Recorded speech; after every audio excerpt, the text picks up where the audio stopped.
my god, Game of Thrones is over! And who's gonna sit on the throne? Oh, I don't know. How about me on day 20 of MIAMAFV 2? Blah! Big Dick is back in town. Bring me the bat!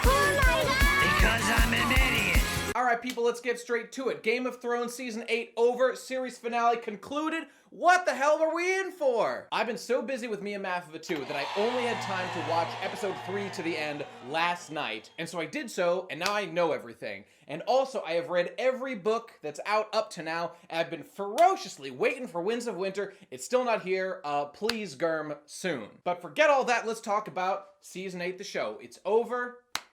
And what the hell went down? Okay, forgive my fucking notes here, but essentially what happened in the season, spoilers everywhere by the way, here's what fucking happened. Episode 1 and 2, we prep to fight the White Walkers for the Endless Night battle up in the fucking wall place. We defeat them in the big battle of the whatevers. It's during that time that Jon Snow finds out that he is, in fact, the fucking descendant of Rhaegar and Lyanna, the true-born heir to the fucking Iron Throne. He also tells Daenerys, and this is setting up for problems later. Episode 3, the big battle happens. My boy Theon, most based character in the series. I love him so much, he tragically dies, and fucking Jorah dies, a couple other people. Arya kills the Night King, wowie zowie, and the fucking huge conflict is over. Episode 4, Jon's secret of his parentage and his inheritance to the throne leaks, and Daenerys' forces all travel to King's Landing to get ready for the big battle. During this time, one of Daenerys' dragons that survived the fucking battle against the Night King gets fucking sniped by Euron and fucking dies like a bitch. Their ships get decimated, and also Missandei gets captured. They try to negotiate with Cersei. It doesn't fucking work out. Missandei gets executed. Set up anger for next episode. Episode 5. Daenerys, who's been driven insane by the people around her dying, feeling unloved by the people of Westeros, and feeling the throne slipping away from her due to finding out about Jon's secret, wages the battle against the fucking King's Landing, but not only does she win, she then snaps and murders the entire fucking city, Hiroshima style. During the fucking nuclear fallout, Clegane Bowl happens, and Jaime reaches back to Cersei. He had left Brienne up in the north. They had started to become a couple, but fuck that, I guess. Jaime comes back to Cersei. They both fucking die in the rubble underneath King's Landing, and that's the end of it. Cersei's like sad, cause like, I don't want me and my baby to die. Well, too bad. And the final episode, episode 6, our boy Jon and Tyrion go up to Dany and say, WTF, mate, that was fucked up, because you just killed like hundreds of thousands of people for literally no reason. Jon and Tyrion have a little talk, and Jon determines that Dany is in fact an evil, maniacal, fascist motherfucker. He has to put her down, and he does despite loving her. It's pretty brutal. There's a big meeting of the High Lords of Westeros where they decide, well shit, every fucking king contender is dead, what the hell are we gonna do? Ultimately they decide that Bran should be their king, the like unfeeling, you know, guy who doesn't want to be king, let's make him king because he'll be good. Okay. The North remains independent, but the other 6 places are still gonna be ruled underneath Bran. Sansa's in charge of the North as queen, and they split up, right. Sansa, queen in the north. Jon goes back to the fucking wall as a Night's Watch member, possibly commander. Is gonna have further adventures beyond the wall in the north where it seems like he belongs. Arya is gonna travel west and explore the map that no one's charted yet. And Tyrion is going to be Bran's Hand of the King with his assembled small council of miscreants and weirdos. And that is the end of Game of Thrones. That's what happens. That's all the fucking details. So let's get into what we think about all this. There's a couple interwoven factors here, but first let's just address the Night King fight, okay? That was cool. I enjoyed the battle. As I've said famously before, I'm the kind of guy who just doesn't really care about big battle scenes. I want to just skip all that basically wasted time, like, ooh, pretty fights and whatnot. Just tell me who lives and who dies and show me, like, the political outcome. I've always cared so much more about the political shit than, I don't know, Magic Destiny and fights and stuff, but whatever. I think deep down most people would agree, but whatever. Point is, the Night King's invading, they fight the North, and, okay. Few things happen here. I'm not going to get into every single detail because I'm not that kind of dude. I frankly don't care that much. The forces in the north absolutely did some like questionable battle tactics. I don't know why they even had soldiers outside the walls of Winterfell. Like it seemed like it would be a good idea to fight from inside that and try to repel them. I don't know. I guess as part of the plan to hold them back and leaving a gap so the Night King could sneak in and approach Bran one-on-one would be a way to lure the Night King away from his forces and then, you know, kill Bran. But here's my question. Why is it that the Night King exposed himself at all. He is smart, right? He's at least got human intelligence, and he probably knows, at the very least, I don't want to die, even if he didn't know that if he dies, everyone on his side also dies, which he probably did. But if I was the Night King, here's what I would do. Send my endless waves of soldiers to overrun the castle, as they were absolutely doing and would 100% eventually win given enough time, especially considering he can re-raise the dead to keep fighting. Here's my plan. Send in your forces, literally kill every single person in the castle except for Bran, have 1 million of your troops standing around so that everyone's dead, no one can get to you, and then the Night King come from way back in the ranks, like way the fuck back there. Maybe you're still riding your dragon or something, and then you approach Bran, and then you do whatever magic stuff you need to do to Bran to, like, end life forever. All that was unclear exactly what would happen if he got Bran too, but I don't care about that. So everyone's fighting, and the Night King comes out and gets to Bran during the big battle while people are dying and whatnot. And of course, the Night King exposes himself and leaves a huge opportunity for Arya to do her shinobi sneak attack and kill him and end the fighting right then and there. I get why people are upset that, like, Dany and Jon, who were sort of prophesized to be Azor Ahai and fight back against the Night King and, you know, stop the Endless Night and save the world with fire or whatever, like, that they would be the ones to defeat the Night King. And frankly, Jon and Dany didn't really do much during the battle. That's fair. That's fair. I kind of just came into the season with low expectations, not expecting all the prophecies to be fulfilled, because let's not kid ourselves, these showrunners are no George R.R. Martin. But I mean, it's fair. Azor Ahai prophecy seems to have done nothing. That was a good use of our time. This is why, like, I don't like prophecies at all in stories, basically in any capacity, because they really lock your narrative into certain things. Sometimes they can be done okay, it's true. Sometimes they can be used well. But this is the thing about the end of stories, right? If you have a great prophecy that's informing characters in interesting ways, for example, Cersei's prophecy, that she would be killed, I think, in the hands of her little brother or something, and that she would only have 3 kids, but her husband would have 8, something like that. Like, the way that Cersei reacted to that as a character, and it informed her development as a human being, that was fascinating stuff. The problem is that it ended in a weird way. She gets crushed by rubble at the end. I mean, does that fulfill the prophecy? Because Jaime, like, had his hands on her at the time? That didn't really feel like what was being implied by the prophecy and the whole way the narrative was being constructed for her, but I don't know, whatever, man. And I love that at the very last second, in this episode, Melisandre's like, oh, no, we've got some, like, other prophecy stuff for you, Arya. So in this episode, they establish a prophecy, effectively, that Arya is going to be the one to kill the Night King. And wow, what a coincidence! She fulfills it this episode! Big brain! I'm exaggerating a little bit, but Beric Dondarrion was established to have been revived 6 times for a purpose as a character, and seemingly that purpose was to revive Arya so that she could kill the Night King. And to be fair, Beric did more things than just save Arya. Perhaps it's a little more subtle, all the nuances of exactly what Beric did as a character. It's just that I don't think the writers are that smart. I don't respect them on the same level as I do George R.R. Martin. So do I think that they planned all the stuff out? No, absolutely not. So, you know, I'm a little more critical on that point. Anyway, I honestly didn't care that much about it. Though the biggest problem for me is just that this relatively small force of humanity was able to undo the biggest obstacle in the story. Well, theoretically the biggest obstacle. All the prophecy stuff gets resolved, and then the last 3 episodes are all about fighting Cersei, you know, down in King's Landing and whatnot, and taking the throne and dealing with the political stuff. And don't get me wrong, that is what I absolutely care about way more. It's just that the threat that we've all feared for so long ultimately felt somewhat ephemeral, or easy to deal with in the end. One battle, as opposed to like years and years and years of war. Yes, they had to gather allies and whatnot, but whatever. I think you get my point. So moving on, let's talk about shit happening down south and the final battle against Cersei.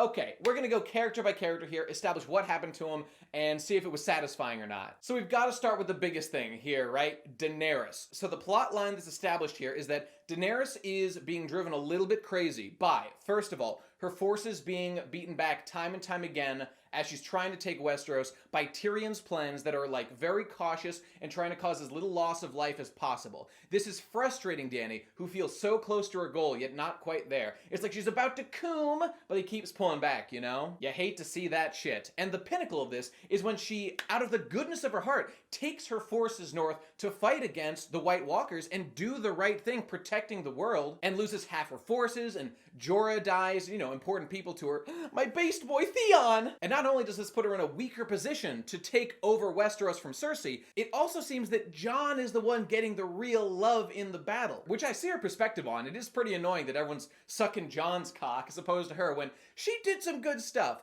but it feels a little petty, but I don't know. She's feeling in a very emotional state. There's a lot going on with her right now. I understand that. The leak of Jon's parentage comes as a huge blow to Daenerys, who feels that the man she loves is actually her biggest opponent to the throne. And so she does the whole thing where she begs him not to tell anyone. He feels he has to. He has to abide by honor and at least tell Arya and Sansa. Now, it's interesting to note that Ned was able to hold on to a secret his whole fucking life about who Jon's true parents were. But our boy Jon, he just can't abide that shit. He's got to spill the beans, which I get is like satisfying. But, Ned did the more honorable thing, in my humble opinion. I see Jon's perspective too, but this caused a lot of fucking problems. I'd really consider keeping it to myself a bit more, considering that it threatens your fucking waifu/queen, and you really gain nothing from it. I don't even think it's really dishonorable at all to keep it to yourself. It's just a smart move. But anyway, he does tell Sansa and Arya, and Sansa, Littlefinger 2.0 or whatever. She spills the beans to Tyrion, who tells Viserys,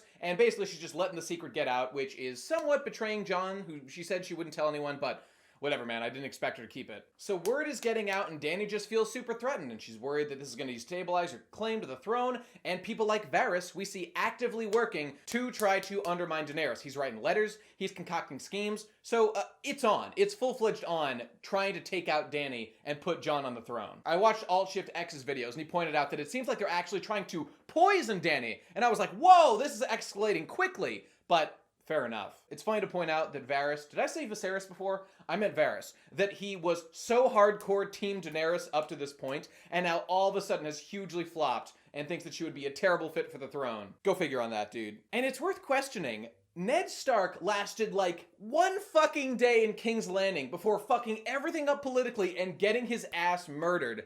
Would Jon do any better as king? He is Ned Stark 2.0 to the fucking core. Only even dumber, in my humble opinion. A stupid king is not a good king, so I don't really get why Varys thinks that Jon would be like so great, but whatever. He's honorable, he's a good man, fuck it. And of course, during the battle, Daenerys' dragon gets sniped, and Missandei gets executed. So, Jorah's dead, Varys betrayed her, she feels Tyrion's no longer trustworthy, Rhaegal, her dragon, is dead, one of her children, that's 2 down, she's only got 1 left, Drogon. And she's feeling pretty spooked right now. So she's running out of patience and she launches the final battle to take the fucking city. They're gonna try to minimize casualties. There's this whole plot to ring the bells and you know that they've surrendered. And so they do it. They invade, they take the city, the bells ring, they're like, hey, we beat Cersei. Cersei is pretty much accepting her fate at this point. And that's when it goes down. I listened to the director commentary because this was a very confusing moment when I first saw it. It's at this point that Daenerys realizes she's taken the city, she surveys the world, and either the actress or the director said this, that she looks at what she has lost up to this point and what had been stolen from her. The Red Keep, Westeros, she lacks the love of the people that Jon is getting instead of her, even though she feels she deserves it. There's all these threats, everyone around her is betraying her or dying. She's lost so much, she just fucking snaps. And she goes,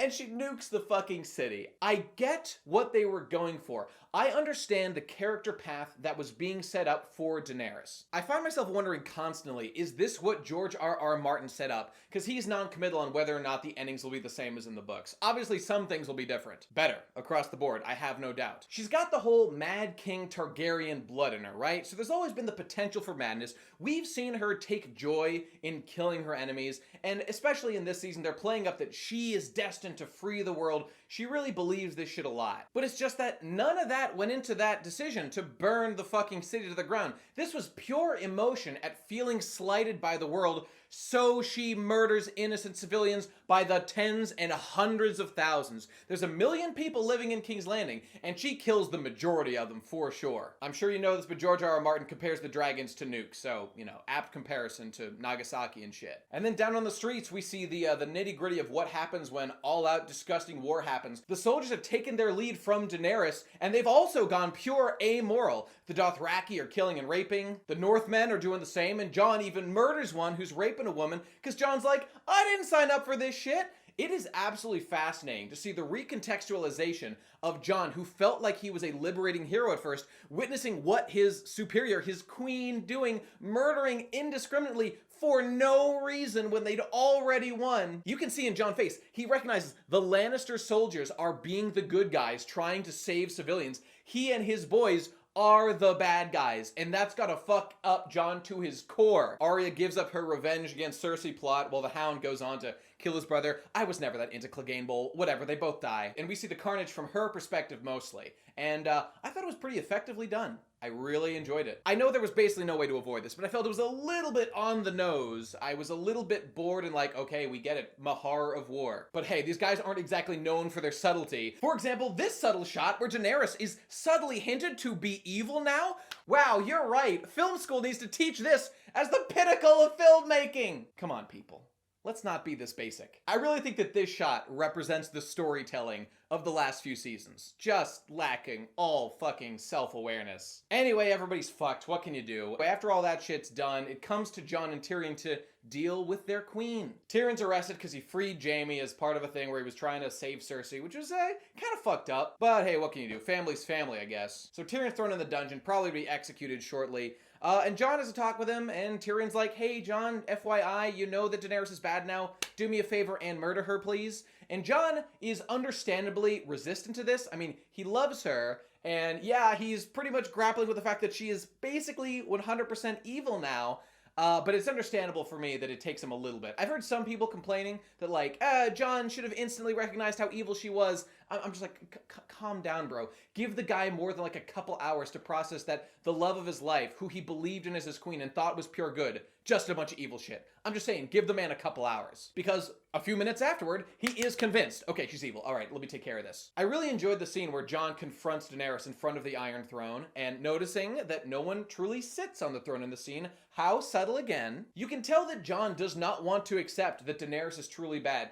He's like, you can make up for this. You can fix this. You can free the people you've got as prisoners right now. You don't have to murder everyone. But Daenerys is set in stone at this point. I had forgotten that Jon also, as part of this arc, was getting less emotionally attached to her. He was feeling kind of repulsed by her murdering Varys, and just feeling more tyrannical and spooky as time went on. So with all this, Daenerys' last plea to join me and we'll rule together, Luke Skywalker, it falls upon deaf ears as Jon does what needs to be done and axes her. Now, a lot of people have complained about Daenerys' change of character online, and I find that to be understandable, but I don't agree. I like to think most people would agree that Daenerys' arc makes sense if you look at it big picture. What I don't like is the way that we arrived there. I felt that we needed a significantly larger amount of indication that Daenerys was going down a dark path, which was really all condensed to a few episodes. Last season a little bit, but really this season. And especially the moment where she decides to murder everyone in King's Landing. It's just that that decision was based on pure emotion, zero logic. Well, okay, nothing is zero logic. She felt betrayed, blah, blah, blah. She wanted love. She felt like a hostile invading army. She didn't feel loved. She felt like it was her birthright, so she just snapped. Perhaps she was on her period. Everybody familiar with Game of Thrones, the show, and especially the book, knows that it's never been about good versus evil, light versus darkness for George R.R. Martin in terms of like giant magical battles. It's about the human heart in conflict with itself, as every good story is. So the way that I interpret Dany's character arc the most charitably is that she is an idealist who essentially obtains ultimate power and tries to push her ideals to the absolute limit, and who thinks that every obstacle and person in her way is deserving of destruction. We see her talking about wanting to spread the good word to the other kingdoms, to the north, to the south, to the world. But I feel like this is a understandable conclusion. This being the final conflict of the story, I think makes sense, and I was generally pretty happy with. And I felt that the ending conversation between Dany and Jon was some primo philosophical content, which was representing the ideal of the liberated idealist who thinks that they know the ultimate good, and is clearly showing signs that she has shut out argumentation and will purely act with the conviction that she is good, so whatever actions she takes are also good, which is obviously fucked up. That side of which being represented by Jon, who's just asking questions like, well, what if you're not good? What about others of people's opinions? Obviously, you can't think, Daenerys, that everyone should live the way exactly you think, right? Right? And her answer, no. they should do that. That right here is the classic megalomaniacal power conflict, and I thought it was represented very well. And honestly, I loved seeing Jon with his little pea brain struggling with these big issues about what to do here. I'm no genius either, I get it. I probably would have done the exact same fucking thing as him, only in a more pussy way. Give that bitch some poison, she cray, my dude! And the directors are commenting that Daenerys' path did not need to go this way. And you know, we've heard the directors say that they like to do things just to shake up audience expectation. So it seems fairly obvious that their primary motivation is not necessarily to make the most perfect narrative for the story as possible. It's about hyping up the audience, which they know is a massive worldwide group of people, not all of which care about consistent character arcs or subtlety in the details. So things like Arya killing the Night King, we know was done as a surprise moment from the directors. And Dany going evil, I feel is pretty similar. A lot of people have pointed out this is similar to what The Last Jedi did, of deliberately fucking over everyone's expectations.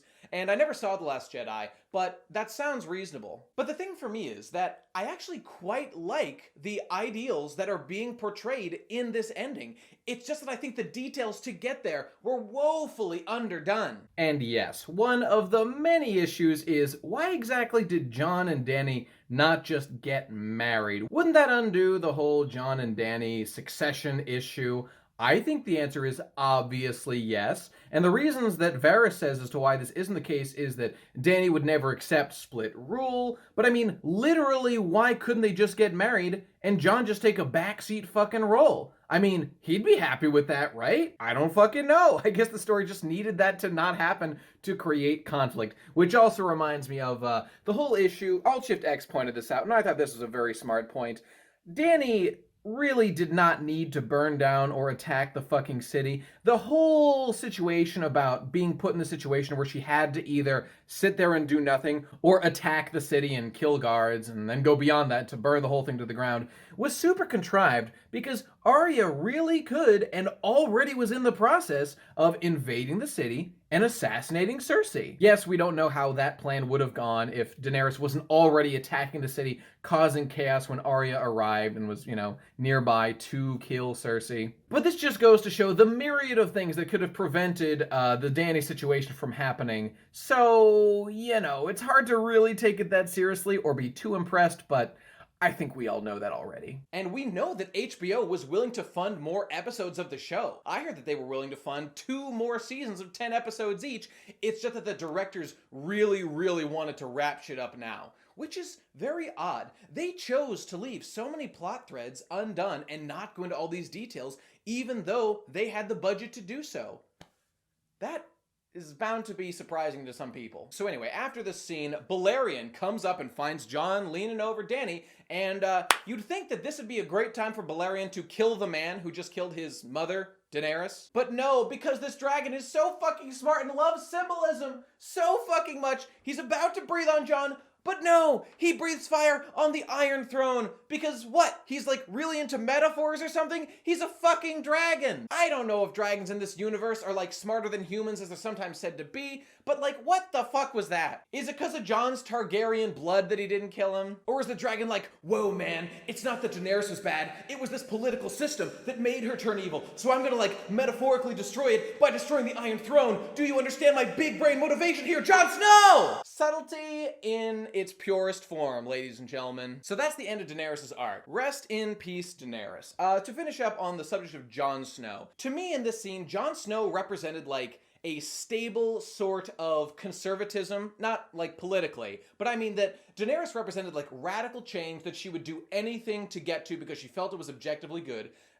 Kind of like revolutionary USSR Russia, or the fascists, or anything like that. I'm not getting political here. I'm just saying, she was an ideologue who felt that she was right and would do anything she wanted to do in order to achieve her utopia, and that by definition, any action she took to get there was good. And Jon over here is like, I don't think this is actually a good idea. I think that, like, our system is generally working okay, so, like, maybe we shouldn't, like, kill everyone who tries to stop us from changing. And what that is a good representation of generic political debate across the world, which I found pretty interesting. And I appreciated the show took that reasonable approach to the way politics slowly change the culture of the world and the political systems. You can't just make a hard left turn and expect everybody to get along with it. right? And I appreciate that they make kind of a joke of that when we have the scene of all the lords gathered to do their various shit and decide what kind of political system they're going to have in the future, who's going to be king, etc. And Sam Boy, our big fat man over here, says, what if we did democracy, you guys? And everyone laughs in his face. Now, don't get me wrong. I love democracy. I think it's a good thing.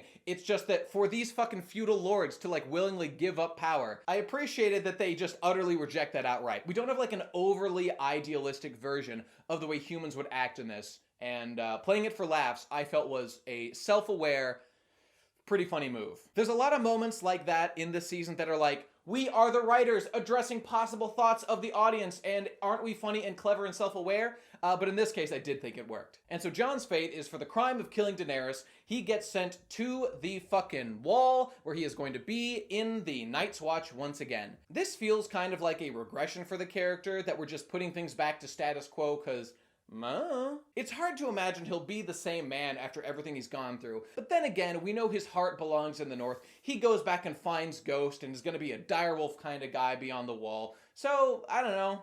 It felt a little unsatisfying that nothing more interesting happened to him, but whatever. At least he's alive. I'm not judging the quality of a story by who lives and who dies. I'm just saying, it's good for Jon. He's okay. There you go. And does anybody want to explain to me why the Night's Watch still exists? Are they just border patrol for the wildlings now? Nah, because I mean, I think we've established that, like, the border doesn't matter anymore, right? There's no White Walkers to fight against anymore. I don't understand their purpose. They say some bullshit about how, like, oh, we need a place to send, like, fuck-ups. So is it just, like, a penal colony of criminals?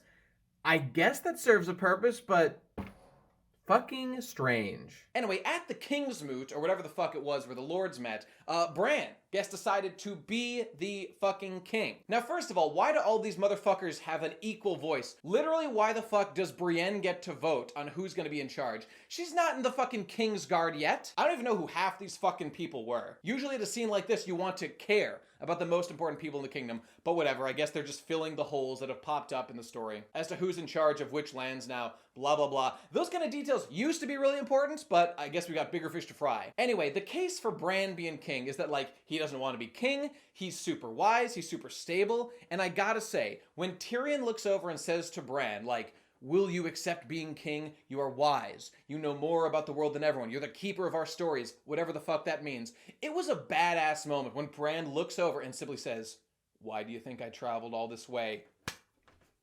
Boom! Bam! That was a badass fucking moment for Bran. It almost seems like we finally understand what Bran's plan was all along. He was so wise and so sure of himself because he knew the future and all that shit.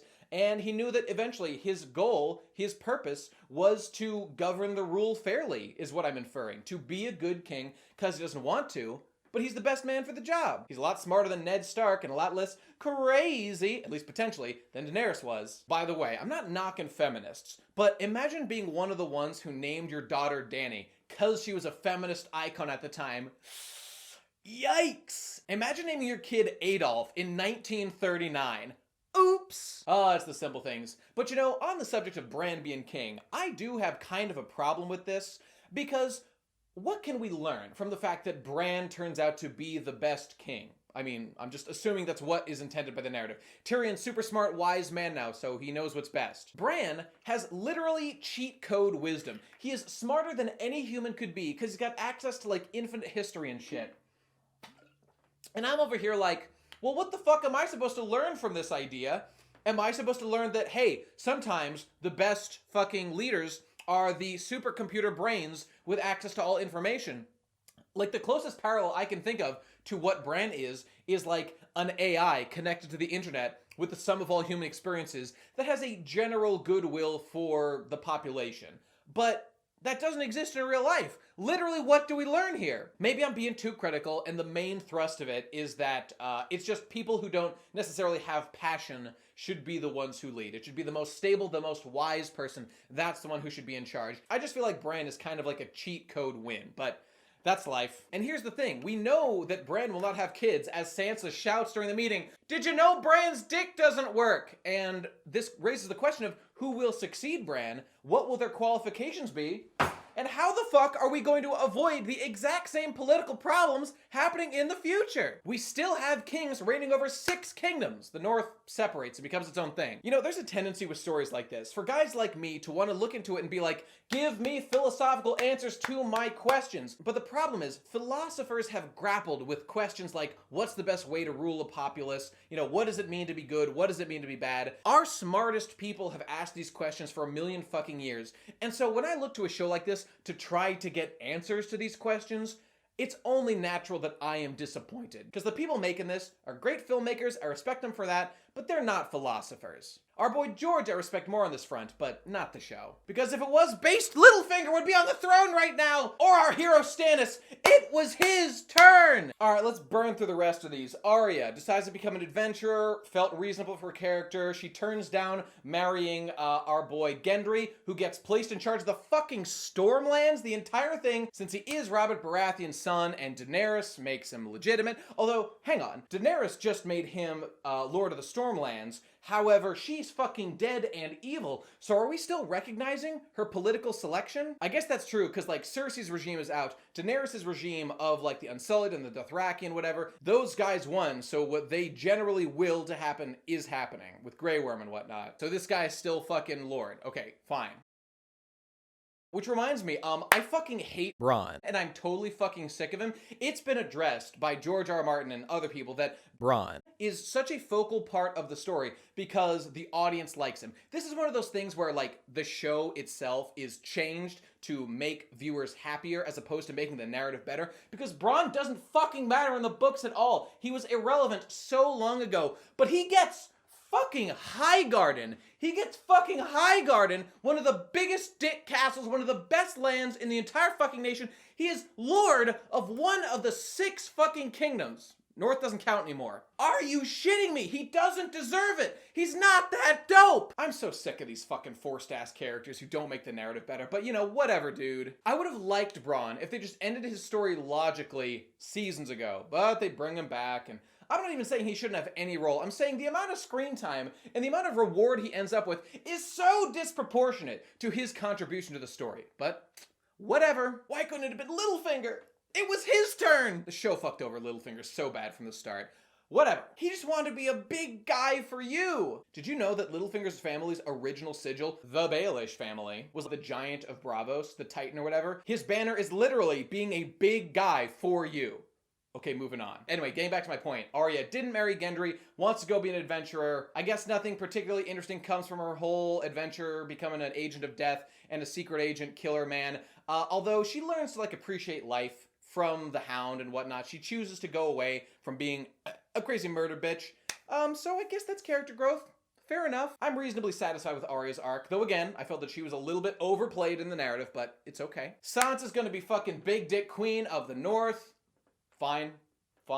I don't like people playing up that Sansa is like such a political genius now when the one move she made was to tell this earth-shatteringly gigantic secret that was just told to her by Jon to Tyrion. This was her big brain move. I mean, don't get me wrong, I know that there's a complex web of how these things propagate, but I'm hardly fucking surprised that that made a difference. Oh, wise Queen Sansa, truly you're a worthy replacement for our boy Littlefinger. Fuck you. What else we got? Jaime and Cersei. Jaime's entire character about going north, meeting Brienne, becoming a good person, all undone, and he regrets back to I love Cersei, so he leaves Brienne and goes south and dies with Cersei. He doesn't kill her. He doesn't murder her. My dude, where we left off Jaime in the fucking books was he had just received a note from Cersei that said, like, I love you, I love you, I love you, come help me, because war is still going on in the fucking books right now. He crumples that fucking note, throws it away, and goes off to go do dope shit. All of that's gone. And, like, don't get me wrong, I get it. Cersei, it's reasonable to humanize her to a degree. She's an interesting character in many ways. I don't, like, hate her or think that she deserves no compassion and don't understand why her brother, who's been her lover and, like, best friend and all that for many, many years, would, like, go back to her. It just feels unsatisfying, you know, that's the only main criticism. And Cersei's death, you know, dying with him underground, again, felt very unsatisfying. I think a lot of us wanted, like, a cool Arya assassinate Cersei scene. We didn't get it. Meh. That's kind of a theme here. Things that are, like, kind of okay, sort of unsatisfying, sort of unjustified, and undoing some character arcs. But It's the show. What can you do? I had low expectations. Who else we got? I mean, Theon's death, my boy. I really liked his arc in the show. He was the character I hated the most, and then he went through his character arc, and I loved him most because he became a legitimately good person and a hero. And seeing Sansa cry over him when he dies during the battle in the North, I thought that was really touching, and I really liked that. Theon was such a badass. I loved him. Anyway, I think that's it. I think that's all I've got to say. We went over most of the story beats. We talked about all the individual characters. Some were handled better than others. Oh, there's lastly Tyrion. The arc of Tyrion is basically annoying, quirky, smart guy, continues that for a while, gets totally fucked by the world, becomes Daenerys' helper, becomes a total dumbass, not helping her win and fucking her over many times, and now that he's been through this shit so many times, now he's a good man who's where he needs to be. And Bran basically asserts this. And this is why I hate fucking Prophecy, man. The way the characters talk, like justifying the things that happen to them in the story and saying like, oh, everything needed to happen this way or else we wouldn't be here where we need to be. Well, the problem is the writers are writing the fucking show as it goes and making shit up. So like, it's not like this is happening in real life and we can respect it. It's a fucking story that can be critiqued on the beginning, middle, and end and everything that fucking happens in it. And when things are unimpressive, we can't just say, oh, it needed to happen. It needed to happen for me to be who I am now. This is destiny and all that shit. No, it's not. You're making it up as it goes. I don't know. I just hate when authors take that angle. But Tyrion being Hand of the King at the end to Bran, I did feel was a pretty happy conclusion for this character. I'm happy he lived. He's a good man. He deserves a happy life. And I don't know what'll happen later, but he sure earned himself some fun times. Fucking Bronn, of course, is in his small council. Get the fuck out of here, Bronn. I'm so sick of your fucking face. Sam becomes a maester. Although, did Sam leave the fucking Black? Like, he's got a pregnant-ass wife, and he became a maester, what, like, instantly? Literally, when did this happen? And Grand Maester to King's fucking Landing? Shouldn't they get a more experienced person? You know, Game of Thrones reached a point a while back where nothing matters except for getting the faces that we like on screen. Sam was one, Bronn was one, Missandei and Grey Worm were forced in there for some reason, even though the characters are utterly uninteresting and went nowhere. I kind of liked what happened to Grey Worm at the end, though, so some good things did finally happen with him. Sailing off to that island Noth or whatever where Missandei's from, the butterfly place, I wish it well. His rage during the battle was understandable. Heart in conflict with itself. Not bad. Seeing our boy Davos survive and be on the small council as master of ships, that was, that was satisfying. I think in the show his family is still alive, so he might be the one guy who came out relatively the rosiest of anybody. I think his family is all okay. I could be wrong about that, because I know in the book his family gets fucked up, and I think they all die. But whatever, I don't remember. Anyway, that's about it, people. That's all I've got to fucking say about Season 8. Overall, I gotta tell you, I did enjoy the ending. Now, the more I think about it, the more flaws I find and kind of the more frustrated I am with all these little details that weren't picked up. A lot of the prophecy shit just gets straight up dropped. With the characters even implying like, hey, don't stress too much about fucking prophecies. Like, we're not gonna get to it, so just try to relax and don't be mad at us. You could just feel the creators being exhausted with all this shit and they're sick of juggling all these balls. They just want it to be over. If not, they would have made more seasons. So, I mean, if people want to be mad about that, that is totally understandable. But I think I'm viewing it mostly from the perspective that the directors would want us to view it from, of this is what was made, judge it as it is before you. Personally for me, this ending was I'm gonna say a 6 out of 10. Maybe it's because I liked the way that the main story of Dany and Jon's arc eventually ended, even though I questioned many of the decisions that were involved in getting there. I felt made for a reasonably satisfying ending. Again, 6 out of 10. The nuke shit and the Hiroshima imagery did a lot for me. Anyway, that's gonna be it, people. We will see you tomorrow. That's the end of this day of MIAMAFV 2. Have a beautiful night, have a wonderful time, enjoy Game of Thrones spoilers, which I've just given to you.